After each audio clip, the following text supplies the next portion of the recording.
Thank you all for joining us again for this Advent after the election. We have Advent every year in the church world. We have elections every 2 to 4 years, but there's something I think about this election and maybe this Advent that make it all feel a bit unique. Every moment is unique, I guess. So I think it's worth just giving us space to ask that question. How do we enter Advent after this particular election? So we're going to begin by hearing from four fantastic pastors, faith leaders who have been thinking, engaging, and finding ways to practice this, and they'll share some incredible ways that they are engaging this as well. So we're going to start. I'll introduce the people you see on screen, and then we will have some space to hear from them and the ways they engage with one another. So first, you'll see on screen Reverend Adriene Thorne, the senior minister at the Riverside Church. And to show all my cards, she's also my boss. She's also a former Rockette. So if she mentions just dance your way through Advent, that's probably where that one came from. Or it's the sermon she's preaching on Sunday where she's going to talk about furious dancing. Who knows? Reverend Timoth Sylvia is the pastor at First Congregational Church in Randolph, Massachusetts, as well as a pastor on TikTok. If you follow Rev Timoth, you are one of the 150,000 or so followers in his TikTok congregation. If you're not following him on TikTok, that's what you should probably do right now. Reverend Lisle Gwenn Garrity is the founder and creative director of A Sanctified Art, a group who creates art and resources for church leaders and spiritual seekers. She'll be showing us some of the resources that they've developed for this Advent season, which they, I think, had to develop before the election. So I'm curious to hear that process as well. And again, if you don't know A Sanctified Art, you should be clicking over to that as well and checking out all of their incredible resources. And then last and over on the West Coast is Reverend Dr. Caleb J. Lines. The J stands for Jeffrey. Isn't that right, Caleb? I think I got that right. He's the senior minister of University Christian Church in San Diego, and he's also the co-executive director of progressivechristianity.org, among other things, a podcast, a book, all sorts of great things in the world from Caleb. So let's begin hearing from these four individuals. Adriene, we'll start with you. And, you know, we talk about this a bit here and there because we're in meetings a lot with clergy at Riverside and planning and scheming and dreaming. But I'd love for you to share with all of us gathered here and watching this. How are you inviting your congregation at Riverside and the community that we engage? How are you inviting them to enter this Advent after this election? Thanks, Jim. It's really good to be here with all of you. I'm glad to be invited, glad to think about it with you. I will say honestly that Advent is, I don't know, what, 10 days away. We haven't really done the work that we may have done in years past. I know that our theme is Let Your Light Shine, which is a challenging theme, I think, in this moment, given what's happening in the world. But we are playing with this notion. I think if you know that, I don't know if it's called katsugi pottery, where it's broken and you put the little bit of gold in it.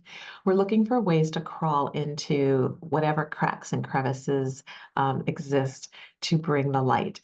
So we're using an Advent candle lighting liturgy that is inspired by Dr. Seuss, and that was totally inspired by Jim. He's preaching Advent 1, and we always have a quote in the bulletin that is a door or a window into the sermon and the text for the day. And he happened to pick a really great quote from Dr. Seuss's "Oh, the Places You'll Go." And there was something about that sort of harken back to childhood that I think speaks to this moment. So I went looking for a Dr. Seuss Advent candle lighting liturgy on the internet and found one, and I'll drop the link in here. There's a church in Nova Scotia that has an entire liturgy from like call to worship to the end, based on different Dr. Seuss texts. Why might we do something like that? I think there is, in the child in each of us, a need right now for comfort and a grounding in something that feels safe. And that, I think, is regardless of the election outcome. I think this is always a heavy time for people. We're coming to the end of the year. There's this darkening in the skies, these darker days. People are, I think, taking stock of the year that has passed and all the ways that they've lost loved ones, jobs, perspectives, abilities in their body. And so even if we took the election off the table, this need for comfort and holding and grounding, I think is very important. And so this liturgy, I think, speaks to the child in us. It's got that wonderful Dr. Seussian sort of cadence and rhyme. I think children of God of all ages will find something warming in it. I'm also thinking about the land and the way that it grounds us in this time. I think it can be very easy in this moment to sort of fly off in all sorts of directions given what's happening in the world. And so we're intentional to do embodied practices in worship before the sermon. I always preach with my shoes off just to help connect me to the ground and to the earth. But I think even me just thinking about that and settling myself and grounding myself before the preaching moment, I think is helpful for the larger body that this body is settled.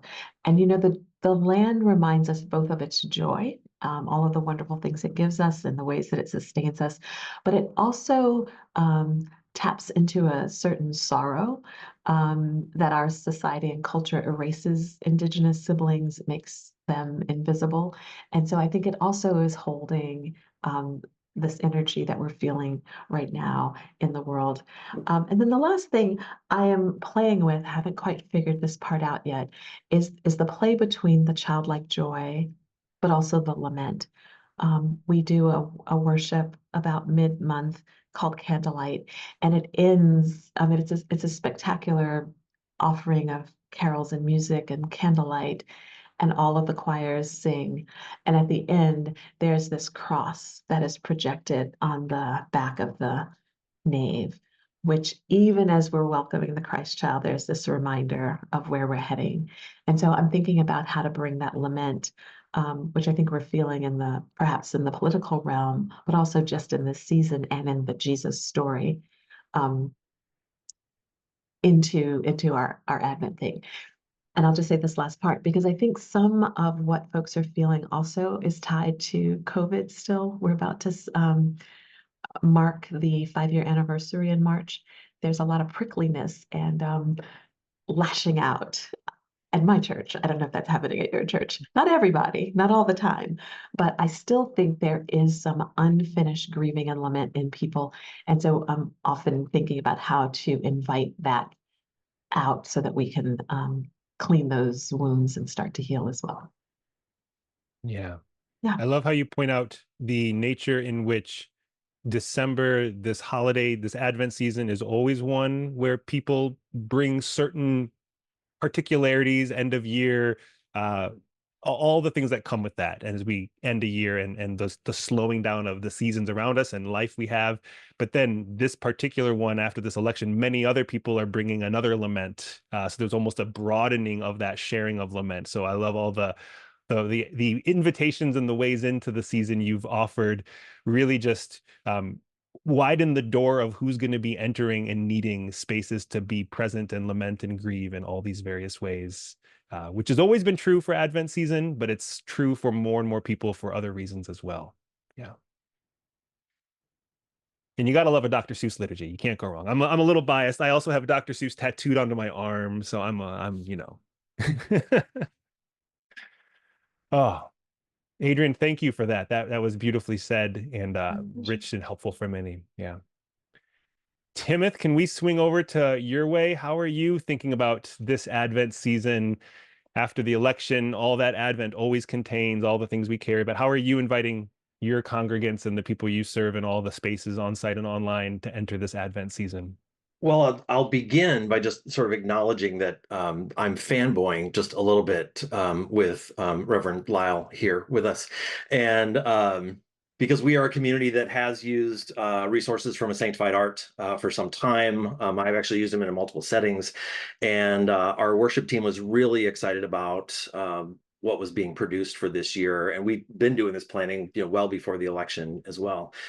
So we are using, and I don't want to give all the information away because I'm sure Lisle will share some of that around the resources, but we're really latching on to one specific component that they're using throughout that what we're recognizing in our community, both on site and online, is there is an uptick in anxiety and fear and concern, not just for self, for others, for the future. And in a season that we're so used to, focusing on anticipation that there's something coming, and for those of us who know the story and who have revisited it, year after year after year, we sort of know what's coming. This year, post-election, we don't. And a lot of the conversations are really centering around the what ifs and where do we go from here, and what do I do, or what do we do? And so focusing on really cultivating community, more so than we've done before, being very intentional about bringing people together in a variety of ways, again, both on site and online. Um, Recognizing that folks really aren't all in the same place. Not everyone is fearful right now. Some folks have moved beyond and are, looking for hope or carrying some hope with them already. I love, especially throughout TikTok, I'm seeing folks that have been decorating for Christmas already for a couple of weeks and just sort of throwing everything to the wind and saying, I don't care. I want some hope right now, and I want some joy.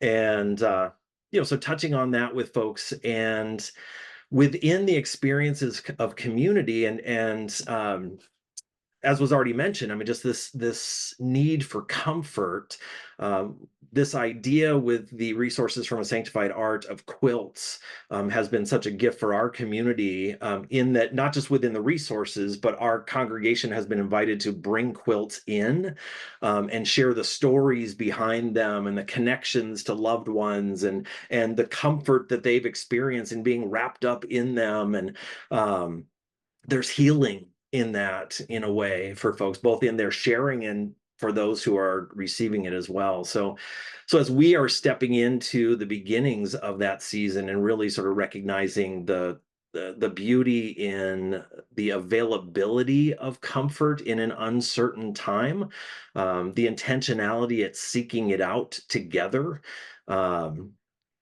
revisiting the familiar stories, and maybe even listening in a new way this year for not only how it's affecting us in our current setting, but where we can all eventually find the hope within it. Because again, we're not trying to push people to hope. We want folks to be able to linger in the lament if they need to, and accompany them as they do. And when they're ready, we want to be able to be joyful alongside them as well. Yeah. So community building, comfort, just loving on folks a lot. Timoth, can you say a bit about how you're going to engage that in online spaces? I think we can all pick up on some of the ways to do that in our physical spaces. The quilt sharing, I think, is a really rich thing that connects, obviously, to what a Sanctified Arts resource is. That's coming up next, Lisle, don't worry. But I think you obviously spent a lot of time also thinking about how to pastor and engage and care for people in so many online spaces. I think of TikTok, your writing, your online presence is vast and contains multitudes. How are you thinking about that particular experience? So one of the things that actually my TikTok platform has really centered around is cultivating a brave space for folks. And what that is the opportunity for people to come together and be vulnerable with and alongside one another. And interestingly enough, our on-site, our congregation, is adapting some of that brave space experience into the work that we're doing here as well. And already seeing just not only the need for it, folks reaching out, really just needing to be in that digital space together so that they can offer up sort of where they are. And what always happens within it is the way that people just love on one another. That reminder that is so central to our faith, that we are never alone, is so important now for so many people. And so just creating a space for folks to be in online is, I think, whether folks are recognizing that that's what they need, it's clear on this end of it that once folks enter into those spaces and start interacting and sort of recognize that they can share from their heart in this moment or wherever they're at on the continuum, that it becomes a healing space for folks. So I think the more we can create those, the more that we just invite folks into an environment where they have permission to be vulnerable, and where they can be brave enough that they might be able to share where they're at and then receive from the love that surrounds them. Yeah. That is another necessary reminder. I mean, it's not like community is only needed in moments after an election we may have not anticipated or hoped would go a certain way, or only needed in the season of Advent and the times we're experiencing. But I think it's a good nudge for all of us who are in positions to help organize and facilitate community, that it is especially needed now. And it's one of those ways where I think Advent gives a unique container to say, we can try something for this season and see how it feels. And then the parts that really continue to stick, let's keep doing that all year long. But I always love Advent as an opportunity to test something, to try something. Let's try it in a new way. Let's do community in a new way and see what sticks and how it impacts our communities. And that's, like you said, Timoth, especially in a moment like this, Yeah. that's such a necessary offering. Beautiful. Absolutely.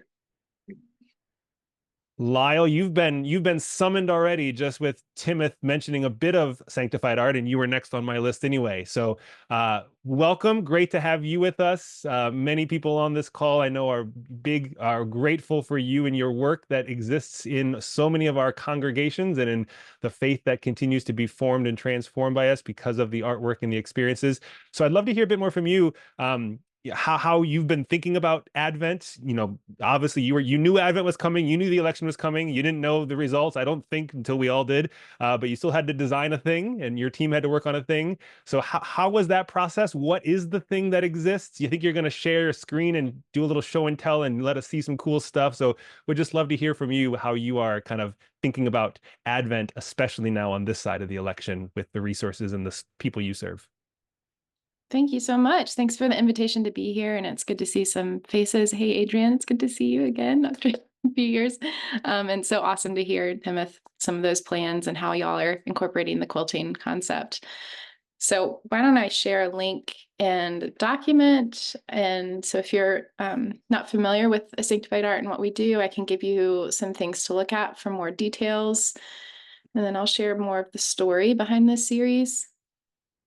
So Sanctified Art, we are a collective. There's a creative team, and then we always bring in guest contributors, guest writers, artists, musicians to all of the series that we create. And we primarily create resources for the full season of Advent through Epiphany and Lent through Easter.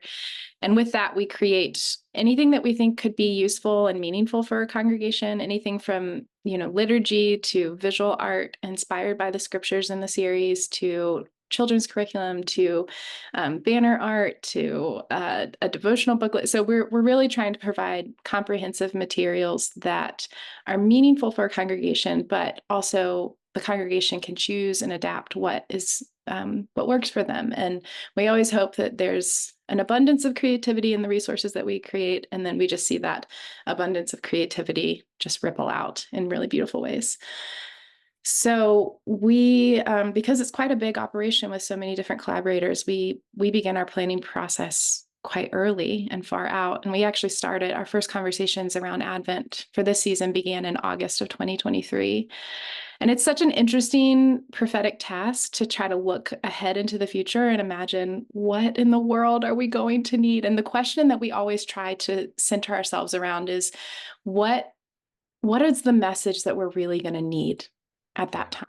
And in many ways, this series there was a little bit of clarity for us because we knew it was going to be on the heels of a very difficult election. And no matter where it went, we knew it was going to be hard. And we were thinking about the aftermath, no matter what the scenarios were. And of course, when we were planning this, it was like Biden was the candidate at the time. So there were so many evolutions that have happened, even in that process. So we, as a team, were actually together on a retreat, and the creative team begins with some of the deep level theme planning, which could take hours and hours and days and weeks and months. And then we invite guest contributors into that circle of creativity and invite them to partner with us from there. But we were feeling really stuck. And in the past, we've produced series inspired by the lectionary, and we have a few bundles inspired by the lectionary. And in more recent years, we've thought about different directions and different series that might be more like curating scriptures that are really meaningful, but shaped around a particular theme. And so we went for a walk, and someone just said, "What about words for the beginning?"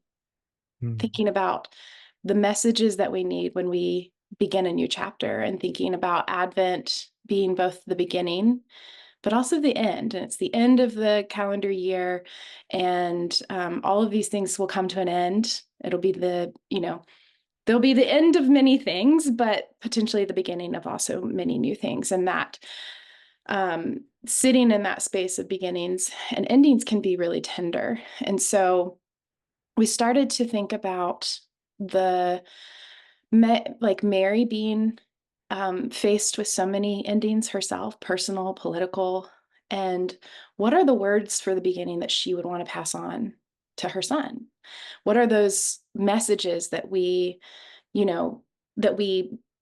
pass along to our beloved in very important chapters of our lives? And often that looks like ceremonies, like maybe a baptism or a wedding or an ordination or just any sort of new beginning. And we have these words that become sort of like a blanket that kind of wraps around us, that steadies us, that comforts us, that grounds us. And so we began shaping the series around some of the core messages of our faith that we felt like no matter what happens, this is where we're rooted. This is where we come back. And thinking about the scriptures, some of the Advent scriptures, and that the narrative of Christ's birth that we wanted to include, and what are those core messages in those scriptures that we want to really center ourselves in. And so I guess I could share my screen briefly and show just the series at a glance as I'm describing this. Let me see. Pardon for the pause. Let's see. Are you able to see this page that says the series at a glance? Up in front of it all. So yeah, there we go. Yeah, now, how's Looking that? good. Okay. So I'll just briefly run through some of the core messages, and there's so many. We actually had a long list and wrestled with narrowing it down, but the series begins with the core message of "You are a blessing," and the angel coming to Mary, who's named blessed of many women, and thinking about how essential that message is for us to internalize for ourselves, but also for others, and also how radical it is. So each of these core messages could be so easily trivialized. They could be so easily simplified. But so much of this series, I think, is less about telling people how to live their lives and how do you show like you are a blessing. And what does that really look like in our lives? What does that look like right now in our country? And then we moved to "We Can't Go Alone." And we wanted to move to Ruth and really thinking about that covenant that they formed together. And then third Sunday is "Doing the Good That Is Yours to Do," bringing in John the Baptist, and that just essential question that we're always, each of us, I think, have to think about is, what is my work to do in this world? What is the good that I can offer? And what does that look like now? Fourth Sunday is "Hope is Worth the Risk," and thinking about the risk that Joseph took, but also the risk that Mary took, and reminding ourselves when hope feels so incredibly vulnerable, when we feel like we've wasted hope, when we feel like hope has duped us, right? All of these big emotions, that really hope is always worth the risk, right?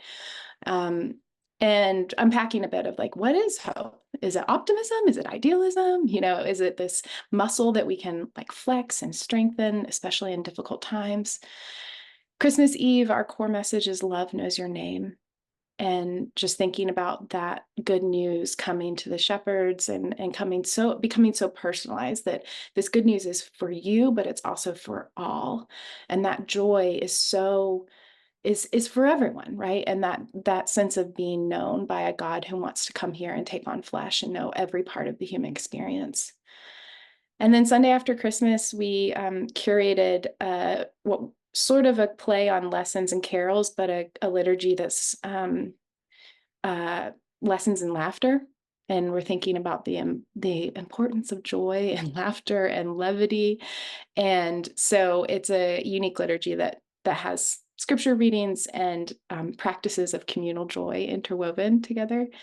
And then our series concludes with Epiphany and thinking about the road, that the road isn't always straight, and that the Magi, their path was one that changed and needed to change, right? And so, what does that mean for us? So, I think if anyone ever feels like when they preach that you're thinking about who needs the message to be preached through you as a vessel, and then I don't know, every time I preach I feel like I'm also just preaching to myself. We have the same experience at Sanctified Art, and every time we're working with a theme, it shapes us in the process, and then the time comes and we feel, wow, we need this. Personally, I'm in Western North Carolina. I live in Black Mountain, North Carolina. My community was devastated by Helene. And so the election is the second big crisis that has hit us. And so I just continued to be, I woke up the day after the election thinking about these themes and how do we live them out? Because, we can preach them all day long, but what does it mean to actually live this core essential truth that I believe in, that hope is worth the risk? Like, how do I live that out right now? Yeah. So I think that's part of maybe the prophetic task of this, is really just hoping that the Spirit is joining us in that process and speaking to us as we're trying to give out to others as well. That's beautiful. I love the way in which the time in which these things occur just gives them another depth of meaning that you couldn't anticipate back in August 2023 when you began thinking about this Advent season. And just like you shared, some of those key phrases in there: hope is worth the risk. Don't forget to laugh. The road isn't straight. Those would have been applicable however an election turned out, whatever natural crises did or didn't happen in communities, but especially after, like you just said, a hurricane, this election, the road isn't straight. Yeah. How many of us are feeling that right now? Don't forget to laugh. How many of us need that reminder? And I think it's almost key that is going to come, the Sunday after Christmas, 2 months roughly after the election.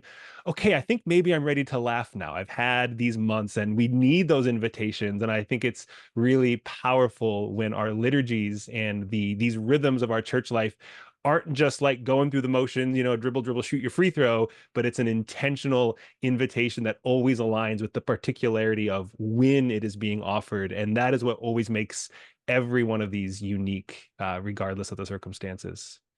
Beautiful. Yeah. Lisle, I'd love to hear maybe one more thought from you. And Adrienne, you might want to jump in on this too. Just thinking, Lisle, as an artist, Adrienne, as an artist as well, how do you see art kind of being a necessary aspect of a season like Advent, as it always is, but particularly the season we're all finding ourselves in now? What is the role of art when it comes to all of this we're talking about? Well, my sermon title this Sunday is Imagine That You, Like God, Are Creative. So my art is movement, but I think what artists do, two of the quotes that we're using, one is from Reverend Dr. Renita Weems. Some of you may know her, womanist scholar. She says that that artists are the ones that help us to find our way out. Like if you want to destroy a revolution or destroy a culture, you kill the artists. And so she's talking about Second Kings, where they come and they take the artisans and the smiths, because poets and musicians and playwrights and preachers and parents who have to creatively figure out how to get their 4-year-olds to brush their teeth, people who improvise can help us see a way out of the places where we're stuck. And if you've been seeing on social media, a lot of people are posting the Toni Morrison quote that says, this is precisely the time when artists go to work. We write, we make music, we do poetry, we do language. This is how civilizations heal. because artists can imagine, yeah, so I'll just share that. Lisle, what about you? Your perspective as an artist that you bring. We can feel it, we can infer it, we can sense it in everything you're sharing and what you've shown us, but just would love to hear you kind of touch on that directly as well. I think two things come to mind for this season in particular, and I think so much of creative practice and art can provide new ways of connection. And one of the spiritual practices that we love to evangelize is the practice of Visio Divina, because we create original art. Every series we create original art inspired by the focal texts in the scriptures. And we are not trying to provide illustrations of the text, or I don't know, we're really hoping to provide visual proclamation in the way that a sermon is trying to proclaim something from the text. We're trying to do that visually. But the thing about art is, even though we provide like an artist statement and might provide more of the thinking behind, the composition and the colors and what details we included and what details we left out, that when you engage in a practice is simply seeing, of looking at an image together in community, even on a Zoom call, it's a great tool for online spaces and connection. Silently contemplating, what do you see? Take a look, take a deeper look. Where would you be in this image if you could put yourself in this image, and why? And then pulling back from that kind of meditative space and opening it up for conversation. What do you see? What did your eyes miss? What are you thinking about as you look at this image? And every single time we engage in that process with a community, I'm always so amazed by the depth of interpretation that people have and the abundance of meaning that is just gleaned in that conversation. And I think when our words right now can, even though this series is words for the beginning, even when our words can feel polarizing, or especially, I do not envy the task of the pulpit right now, when our words can feel loaded, when they can feel triggering, I think there's something about an image that can feel invitational, especially when you present it that way, of there are no wrong answers, there are no right answers, but we're here to look and to see and to be curious about, how the Spirit might be guiding us or speaking to us in this moment, and what does it show us about the scripture. And so that is a spiritual practice that I think could be really beneficial in these times, and allowing people's voices to be heard and for people to be seen as well. That's seems like a simple practice, but it contains such rich depth. Yeah. And it models so much. People are often, tell me how I'm supposed to feel. Well, how do you feel? There's no right answer to that question. And I think we often it's easy to try to communicate the right answers, the right doctrine, the right whatever. And it's like, nope, let's just give space sometimes for there to be just an invitation to be as you are, and even to reflect on how are you in an honest and actual way. Yeah. Caleb, we have not forgotten about you. You've been incredibly patient. I appreciate that. Thank you. But let's swing over to California. It takes the sun a little while longer to get to the West Coast, so we just had to wait till it reached you for this Zoom conversation. But Caleb, similar question, conversation. In your community there, you're always doing creative, innovative ways of engaging your congregation and the way you communicate theology in public settings. So what about now, after the election? You knew Advent was coming. You knew the election was coming. I think you didn't quite anticipate they'd line up just like this, but here we are. How are you inviting your congregation and your community to enter this particular Advent season? Yeah, well, thanks so much, Jim, and thanks, Adrienne and Timoth and Lisle, to all of you for the creative things that you're doing and for sharing that inspiration. I feel inspired to go into Advent, and appreciate you. And I'm sure all of you on this call are doing such incredible things. So thanks for inviting me here to talk about hope in a time that doesn't necessarily feel all that hopeful.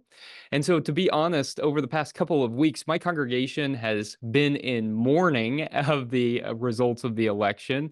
And we've been talking kind of about how we're feeling. We've been processing everything.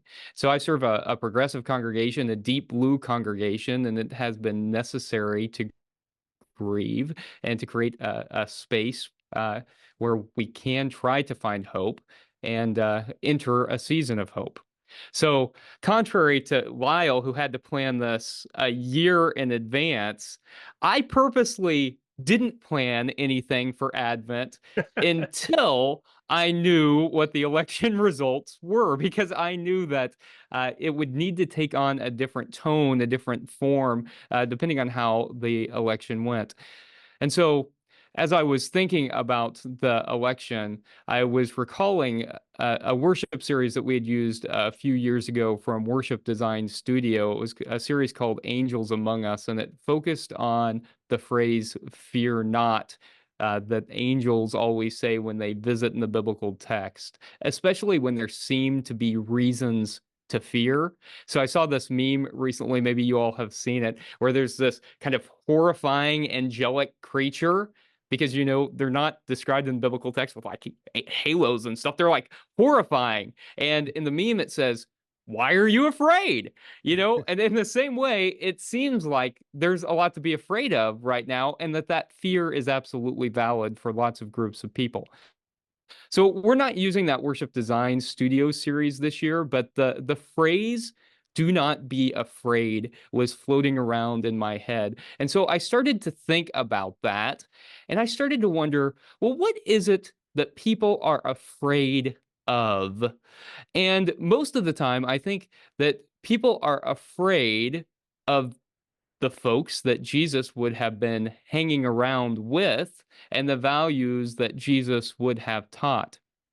So I began thinking about that and thought about, in this time after the election, I felt like I needed to be real specific about what we shouldn't be afraid of. And so I've created this series that we're going to use at University Christian Church called "Do Not Be Afraid." And so the first Sunday of Advent, it's going to be "Do Not Be Afraid of Reproductive Health."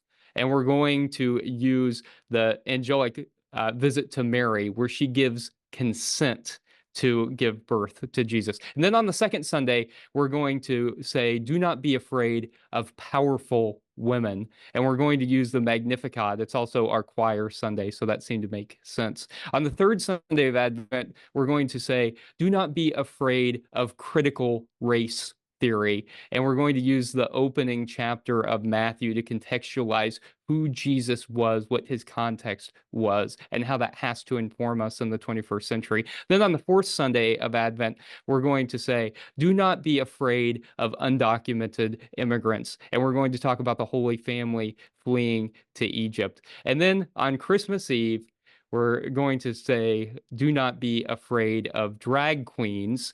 And our musician in residence, Flamey Grant, the one and only Flamey Grant, will be playing and doing a drag Christmas bedtime story. We started a drag story hour on Christmas Eve last year with Flamey. And so we thought that seemed to make sense this year. We're not going to be afraid of what everyone on the right is telling us that we need to be afraid of, and we're going to address it head on.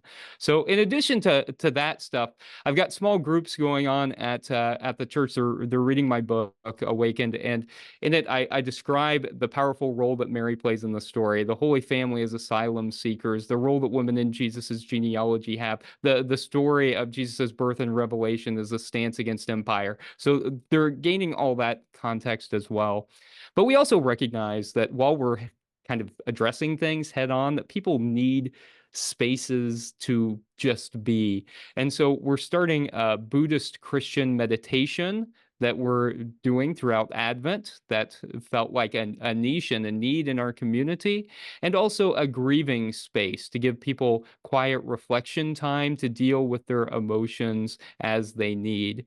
I'm not great at being quiet and still, so other staff members are facilitating those things because it's good to know your gifts. And so I'm addressing the things head on. The other staff members are creating the space for people to be and to grieve. So I'm hoping that it's a meaningful Advent, that it helps people to get into a more hopeful space and to kind of get over the place where we're living in fear and moving towards the next step, which is surely going to be confronting the principalities and the powers. So that's what we're doing for Advent.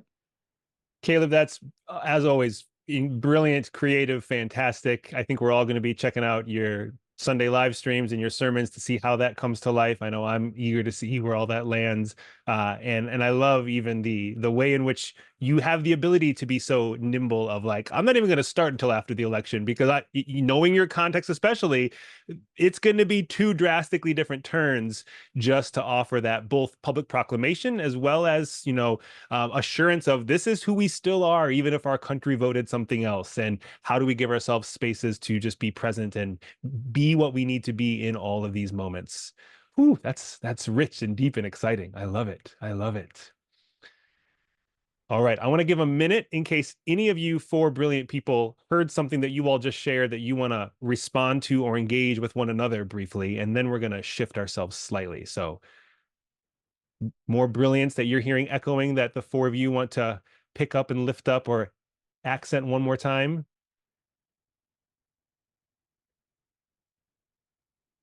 I almost, well, I hesitate to say this, but we're actually, Siegfried Art is already doing our Advent planning for next year, which we began before the election this year. And it's actually playing around with this fear concept. So I was thinking about that. And a big part of our conversation is, the angel's message is like, do not fear. And that's so interesting because it's almost like telling my 2-year-old stop screaming when she's having a tantrum, So we're thinking about like what is the question that invites us to name those fears out loud, and what is the transformative power of fear and naming it and harnessing it, and can fear become a companion to us? And a tool that we can transform into something good, right? Because it can become this force that's all consuming and can lead to violence and isolation and, dehumanization, right? Like it is a force, but it is that message that shows up in our Advent stories over and over and over again. But there's, when Luke's gospel opens up with the angel saying that to Zechariah, the second thing the angel says is, God has heard your prayers. And I just think that deep longing that we have, especially intensified now, the longing, the ache that we're experiencing for a very different world, just to know that those longings are heard, that those prayers are heard and validated, I think can transform everything. So anyway, not to give too much of a teaser for Sanctified Arts materials next year, but I'm like breaking all of our rules. But I just wanted to name that out loud since you were talking about fear, in case anybody else is working with that concept this season as well. I've read somewhere that do not be afraid is the most repeated command in the entire scriptures. You hear it in all these different contexts. And Lisle, I love how you just echoed it there. And we saw a politician run his whole campaign, it seems, based on who we should be afraid of. And I think it's fascinating how, especially now, that phrase, do not be afraid, can really speak to everyone. Those who have been organized around fear. No. Don't be afraid of all those things you were told to be afraid of.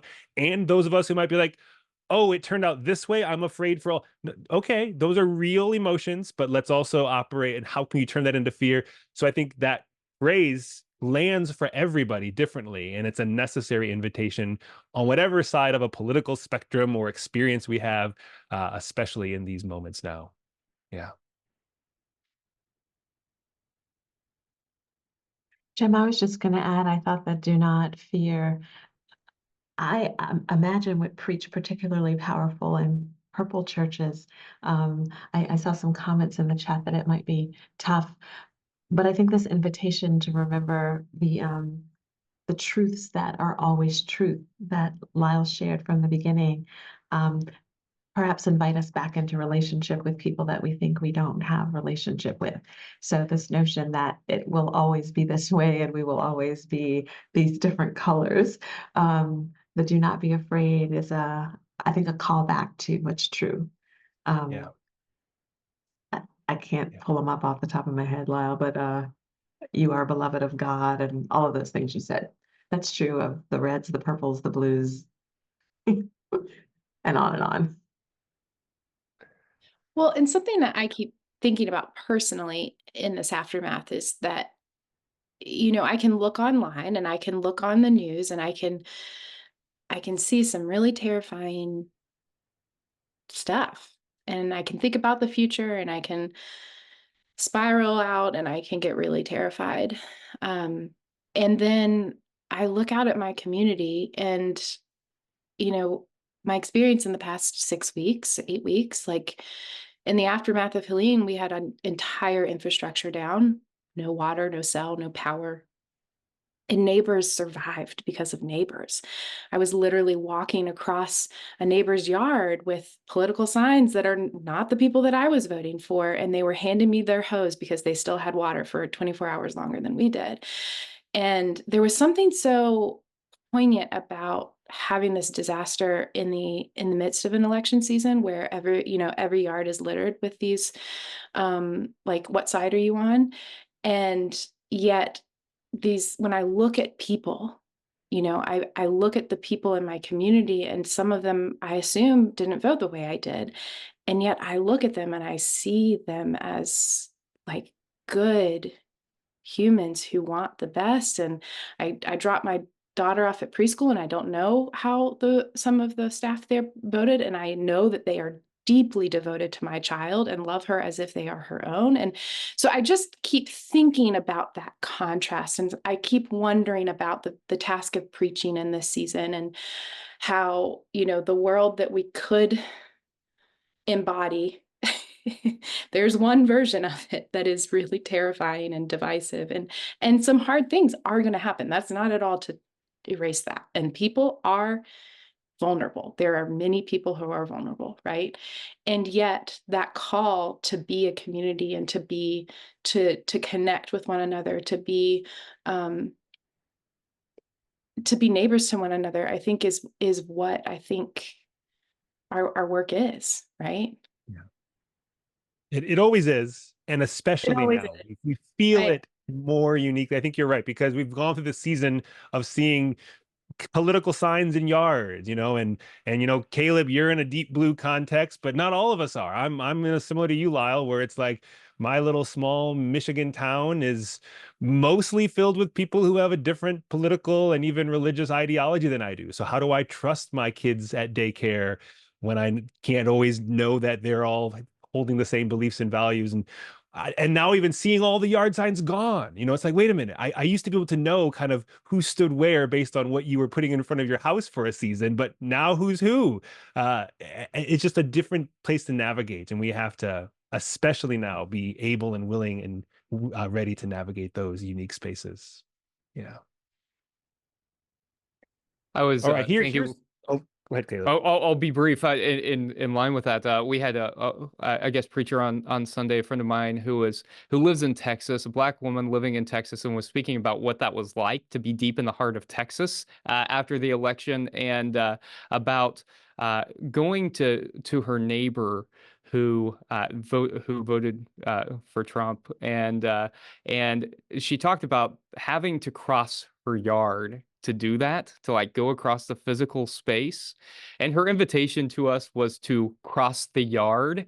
And so in thinking about in fear in this time after the election, that phrase is one that is resonating with me as well. The cross the yard, and how do we overcome? It's the crossing of yards. It is the effort to build relationships across lines. And just Adrienne and Lisle, as you all were talking about that, it reminded me of the continued call to cross the yard as well. That is the call every day, every season. But even this Advent season, like we're saying, we might feel it a little more. It might feel it pinch a little differently. And that call is extra necessary right now. I want to invite Reverend Cameron Trimble, the CEO of Convergence, my other boss, and that hat I wear, to jump on screen. And she's going to just offer a few final thoughts from hearing this conversation. She shared a link a moment ago about a resource as well that you might want to click on. She might mention that here. But Cameron, would love to see and hear from you for a minute or two before we close. Well, I've thoroughly enjoyed this conversation. I got on a little bit late, but when I when I joined in. Wow, it was good. It was also great to see so many of your faces. I think being together right now is super important. Just before this, I was on a call with a group, and we were talking about that this feels like we're in a season of mourning pains, like MOUR mourning pains. So almost a season where the grief just kind of comes upon us in these waves, and and there's a letting go of a naivete that I think maybe some of us were holding, and then an acknowledgement that something has fundamentally shifted in this moment in human history, that this was not just any old election, that this was that something is now revealed to us that might have been true for years and years, but has now been revealed to us in a way that we as people of faith can't look away from it. It shifts now our perspective. And so this message of, fear not is so important, because what we don't need to do is to retreat into a position of paralysis, into a position of inaction. And in fact, it might even help, I think, to hold on to this idea. And I forgive me, I can't remember who said it, but I love the saying that that pain pushes until vision pulls, and that it could be that we're living in this interesting moment in human history where the pain of the ways that we have been human to this point is getting so extraordinary that it's inviting new vision, kind of a new way of seeing what it means to be human and to live sustainably on this earth. That in a sense, we're a people in search for a new kind of story. And that's the work of theology, isn't it? It's the work of what we do day in and day out when we gather as the body of Christ in the world. So my sense is, what a hot mess of an age that we're living in. I'm grateful to be in it with you. I think we are in for a radical re-understanding. I mean, I think this is really a pivotal moment in human history, and I'm grateful that we're in it together. And maybe the best that we could do right now is what, again, you all were intuiting, is that at our core, our work is to reweave the relational fabric of neighbors to each other and friends to each other and families to one another. That, in the words of Meg Wheatley, we would create in our congregations islands of sanity, where we practice the practices of gratitude, of creativity, and of kindness with each other. And if we just do that, I think for right now, that is enough, particularly as we head into this Advent season with mourning pains leading to morning pains, where we stand between the world of grief and the world of hope. So to the speakers today, my gosh, thank you for your inspiration and the amazing ways that you make this world better. To all of you who've joined this, thank you for all the great work that you do. To Jim Keat, who is the greatest joy in the world to work with, it's just an honor. And I hope this Advent is one that holds you, challenges you, and rebuilds you, remakes you for the time in which we're living.